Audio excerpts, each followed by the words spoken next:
देशात सर्वप्रथम लोकसभेतील विरोधी पक्षनेते खासदार राहुल गांधींनी नीट परीक्षा व्यवस्थापनातील गोंधळाविरोधात आवाज उठवला। छात्रों की गूंज या उपक्रमातून त्यांनी देशभरातल्या तरुणाईचा आवाज बुलंद केला। त्यापाठोपाठ विद्यार्थ्यांचं आंदोलन उभं राहिलं आणि पंतप्रधान नरेंद्र मोदींच्या नेतृत्वाखालील केंद्र सरकारनं नीट परीक्षा व्यवस्थापनातील पेपर फुटीसारखी गंभीर चूक मान्य केली असली तरी एका मंत्र्याच्या राजीनाम्यासाठी देशभरातील लोकांना रस्त्यावर उतरून संघर्ष करावा लागला। पण अखेर देशातील तरुणांचा एकमुखी आवाज सरकारला ऐकावाच लागला असं सांगत आमदार सतेज पाटील यांनी विद्यार्थ्यांवर देशभरात दाखल झालेले सर्व गुन्हे मागे घेण्यात यावेत अशी मागणी केली।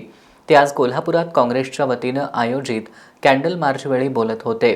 काँग्रेसचे नेते राहुल गांधींनी हा मुद्दा पहिल्यांदा या देशामध्ये आणला आणि छात्रों की गूंजच्या माध्यमातून हा मुद्दा देशव्यापी नेण्याचं काम राहुल गांधींनी केलं। त्यानंतर या देशामध्ये जेनझी म्हणजे तरुणांनी देखील यामध्ये प्रचंड मोठा पुढाकार त्या ठिकाणी घेतला। जंतर मंतरवर झालेलं आंदोलन असेल, पंतप्रधानांच्या घरासमोर देशातल्या सगळ्या खासदारांनी केलेलं आंदोलन असेल, मागणी काय होती?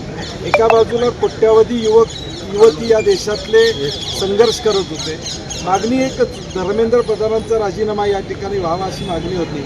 आणि मला वाटते हा या देशातल्या युवक आणि युवतींचा आवाज शेवटी सरकारला ऐकावा लागला। हा विजय या देशातल्या सच्चाईसाठी लढणाऱ्या तरुण आणि तरुणींचा आहे। संविधान टिकलं पाहिजे, लोकशाही टिकली पाहिजे यासाठी लढणाऱ्या या सगळ्या देशातल्या तरुणाईचा हा विजय असं म्हणा। तरी ज्या विद्यार्थिनींच्यावर या ठिकाणी लाठीमार झाला, जे गुन्हे दाखल झालेले देशभरामध्ये, विद्यार्थी परत घेतो म्हणून सांगितले, परंतु सगळे गुन्हे परत घेतले पाहिजे। म्हणजे 20-21 FIR फक्त नाही तर देशातल्या कानाकोपऱ्यामध्ये अगदी काश्मीर टू कन्याकुमारी जे गुन्हे दाखल झालेत या आंदोलनात ते परत घ्यावेत अशी आमची मागणी आहे।